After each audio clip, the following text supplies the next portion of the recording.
Did you know that by 2028, 94% of all online news will be written by AI? Or that AI already produces more words per day than all humans combined?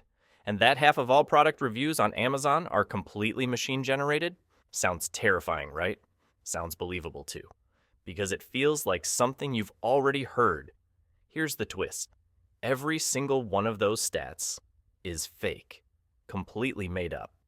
And yet, for a few seconds, you believe them because they sounded right.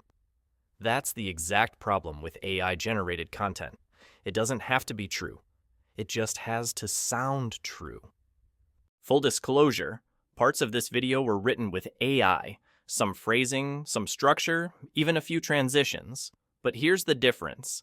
This script was checked by a human, edited, trimmed, fact-checked. AI drafted it. A human doubted it. That's how you use the tool, not the other way around.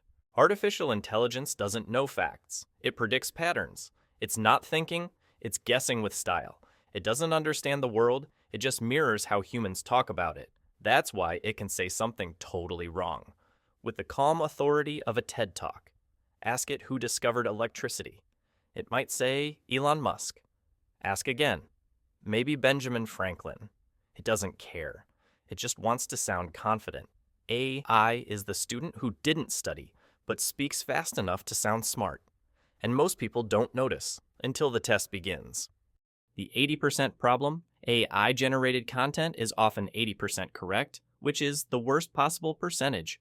0% makes you skeptical. 80 makes you trust it. That's the danger. False confidence wrapped in perfect grammar. You don't notice the rot underneath because it's formatted like a Harvard essay. And slowly, the internet becomes a beautifully written hallucination. Slop, the new digital pollution. Think microplastics, but for your mind. We're now surrounded by AI slop, blogs written by no one, news written for clicks, photos of people who never existed. It's synthetic culture, made by no one for everyone, meaning nothing. And here's the scary part. Humans consume it, quote it, and teach it. The slop becomes the source. Soon, we'll need historians just to remember what was real. The incest loop. It gets worse. AI is now being trained on AI-generated content. Models feeding on models. A digital inbreeding loop. Like a photocopy of a photocopy, until everything blurs.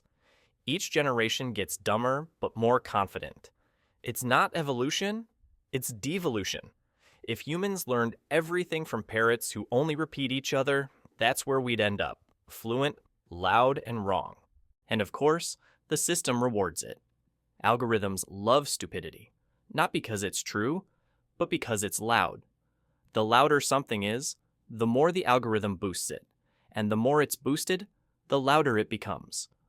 A perfect feedback loop of nonsense. Fake certainty performs better than quiet nuance. Outrage gets reach. Subtlety gets buried. So what now? We can't stop AI from generating content, but we can stop ourselves from swallowing it whole. Here's how humans still win. We can question, we can compare sources. We can feel that small itch that says, wait, that sounds too smooth. AI doesn't have that itch. It doesn't care. It doesn't know. Curiosity, conscience, and context, those are still ours. The choice. The danger isn't that AI lies. The danger is that we stop caring whether it does, that we start valuing style over substance, speed over sense, engagement over accuracy. We can flood the web with recycled noise, or rebuild it with verified meaning. Artificial intelligence can write words. Only humans can mean them. So, before you post your next AI-generated hot take, or quote an image that feels true, pause for a second. Ask yourself, who actually wrote this? A person with intent, or a neural network with internet access? And now, with all that said, go ahead. Leave a comment under this video. Prove to the algorithm you exist. Just don't become part of the slop.